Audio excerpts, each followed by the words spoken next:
Renungan Pagi, Christ Triumphant atau Kristus yang Menang oleh Ellen G. White, 7 September 2025. Mari kita berdoa. Bapa kami yang di sorga, Allah pencipta langit dan bumi, laut dan segala isinya, Allah yang maha besar, maha kuasa, sumber segalanya, yang kami sembah selalu melalui anak-Mu yang tunggal, Yesus Kristus.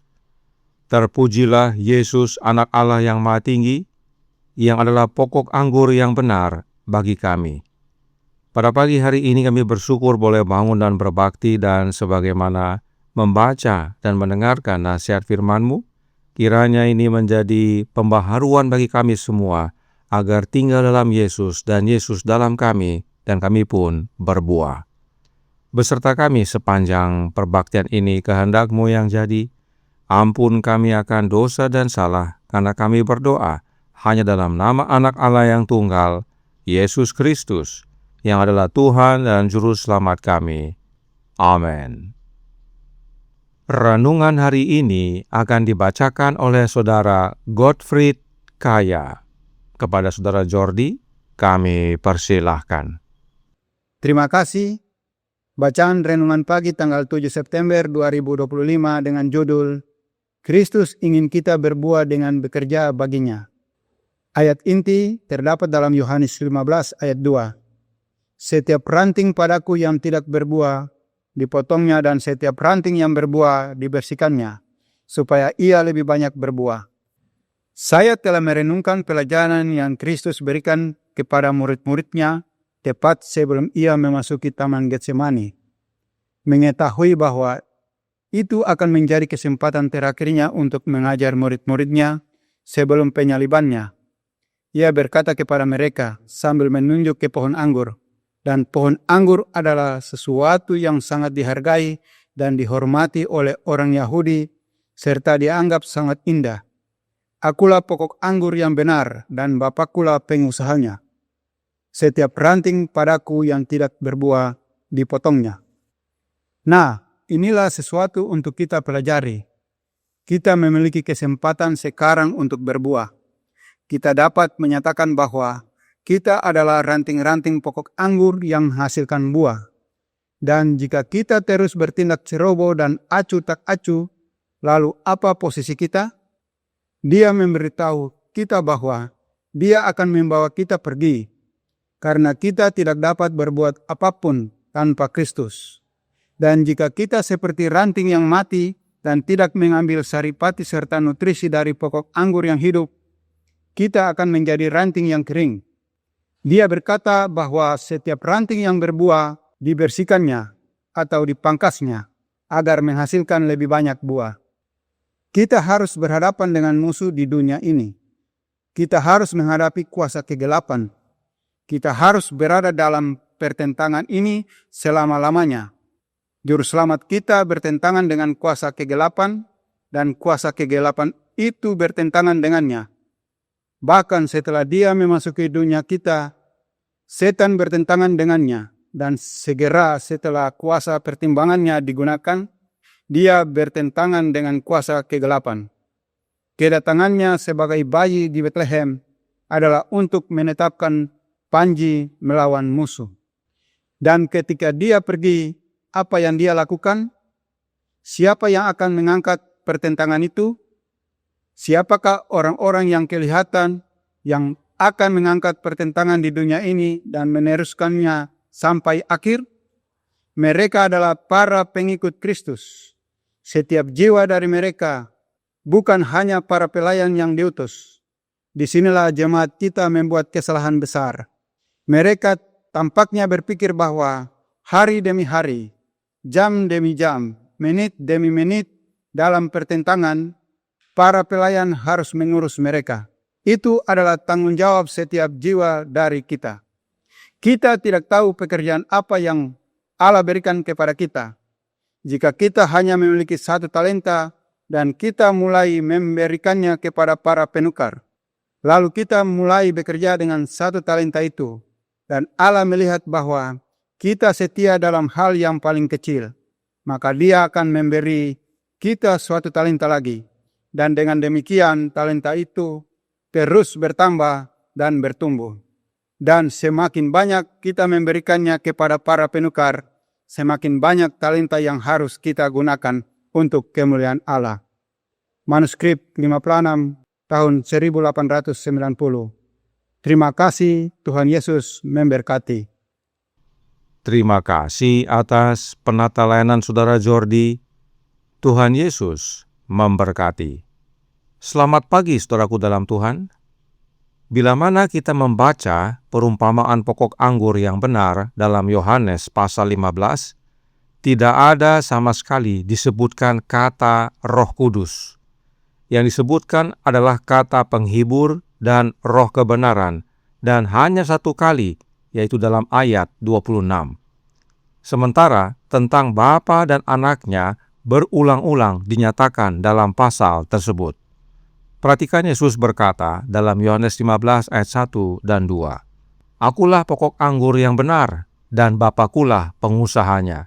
Setiap ranting padaku yang tidak berbuah, dipotongnya, dan setiap ranting yang berbuah, dibersihkannya, supaya ia lebih banyak berbuah.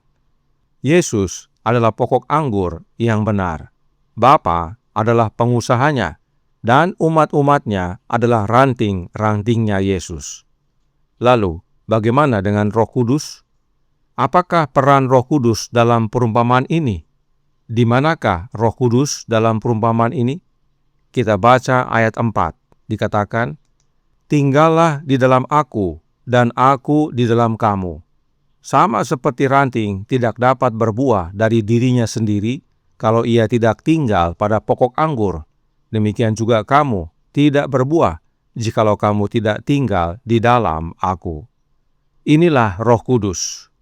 Kita tinggal di dalam Yesus, dan Yesus di dalam kita, hanya dengan menerima rohnya Yesus. Perhatikan cara Roh Nubuat menjelaskannya dalam The Acts of the Apostles, halaman 284, paragraf 1. Kristus sendiri mengarahkan perhatian kita pada pertumbuhan dunia tumbuh-tumbuhan sebagai ilustrasi peran rohnya, yaitu rohnya Kristus, dalam menopang kehidupan rohani. Getah pokok anggur yang keluar dari akarnya disalurkan ke ranting-rantingnya, menopang pertumbuhan dan menghasilkan bunga serta buah. Maka, kuasa Roh Kudus yang memberi hidup, yang berasal dari Sang Juru Selamat, artinya Roh Kudus itu berasal dari Yesus, meresapi jiwa, memperbaharui motif dan kasih sayang, dan bahkan membawa pikiran-pikiran kepada ketaatan pada kehendak Allah, memampukan penerimanya untuk menghasilkan buah-buah yang berharga berupa perbuatan-perbuatan kudus. Yesus menggunakan ilustrasi tumbuhan dalam menjelaskan peranan Roh Kudus, yaitu rohnya Yesus. Seperti halnya getah yang menopang kehidupan tumbuhan, demikianlah peranan rohnya Yesus dalam menopang kehidupan umat yang percaya. Roh Kudus itu sama dengan getah. Jadi, Yesus adalah pokok anggur yang benar, Bapa adalah pengusahanya, dan Roh Kudus adalah getah pokok anggur. Artinya, Roh Kudus itu adalah getahnya Yesus, rohnya Yesus. Itu sebabnya Roh Nubuat berkata dalam The Desire of Ages, halaman 676, paragraf 2.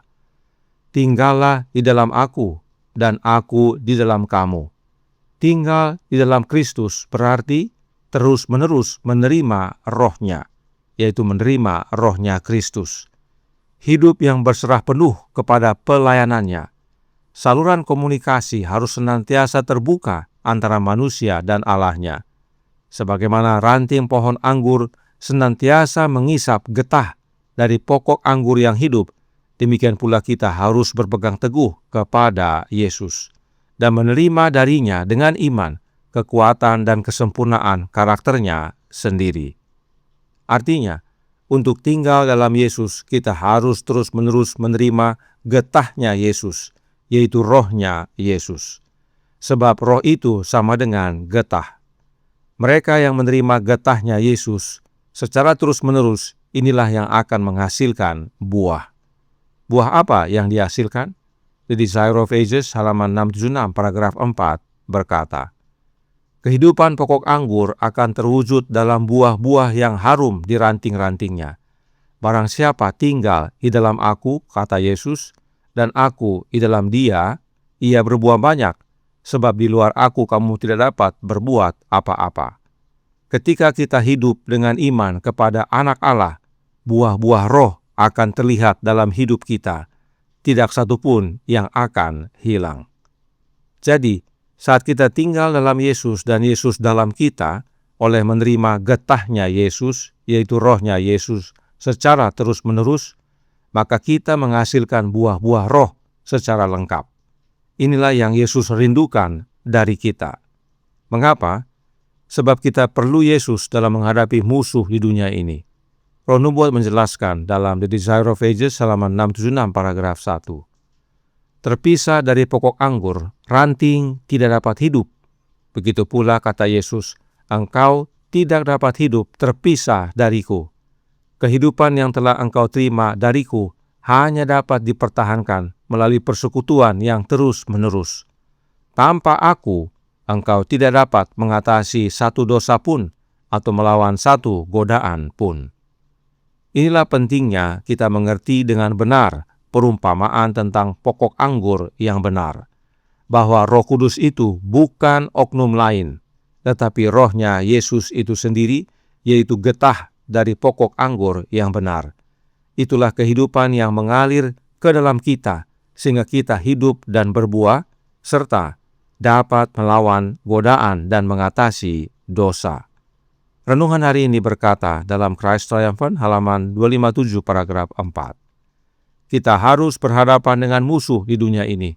Kita harus menghadapi kuasa kegelapan. Kita harus berada dalam pertentangan ini selama-lamanya.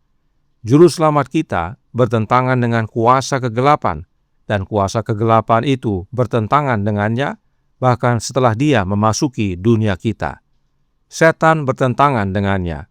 Dan segera setelah kuasa pertimbangannya digunakan, dia bertentangan dengan kuasa kegelapan. Kiranya kebenaran ini menjadi pembaharuan bagi kita semua. Kita tinggal di dalam Yesus dan Yesus di dalam kita. Bukan melalui orang lain atau oknum lain, tetapi dengan menerima rohnya Yesus itu sendiri, getahnya Yesus itu sendiri. Maka kita pun hidup, berbuah, dan menjadi pemenang.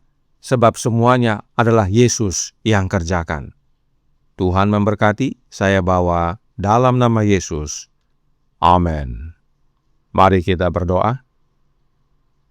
Bapa kami yang di sorga, Allah pencipta langit dan bumi, laut dan segala isinya, Allah yang maha besar, maha kuasa, sumber segalanya, yang kami sembah selalu melalui anak-Mu yang tunggal, Yesus Kristus. Terima kasih atas kebenaran perumpamaan pokok anggur yang benar, yang menyatakan tentang siapa Roh Kudus. Roh Kudus itu bukan oknum yang lain, tetapi rohnya Yesus itu sendiri, getah dari pokok anggur yang benar. Dan itulah kehidupan yang mengalir dari Yesus kepada kami, sehingga bila mana kami tinggal dalam Yesus dan Yesus dalam kami, kami pun hidup, berbuah, dan bahkan menjadi pemenang. Karenanya tolong kami ya Bapa, karuniakanlah roh anak-Mu dalam hidup ini, dan biarlah kami semua yang percaya membuka hati, menerima Kristus berkuasa dalam hati kami, mengubahkan hidup kami menjadi serupa dengan Dia, menghasilkan buah-buah roh, dan tidak satu pun yang hilang. Beserta kami sepanjang hari ini kehendak-Mu yang jadi, ampun kami akan dosa dan salah, karena kami berdoa hanya dalam nama Anak Allah yang tunggal, Yesus Kristus, yang adalah Tuhan dan Juru Selamat kami. Amin.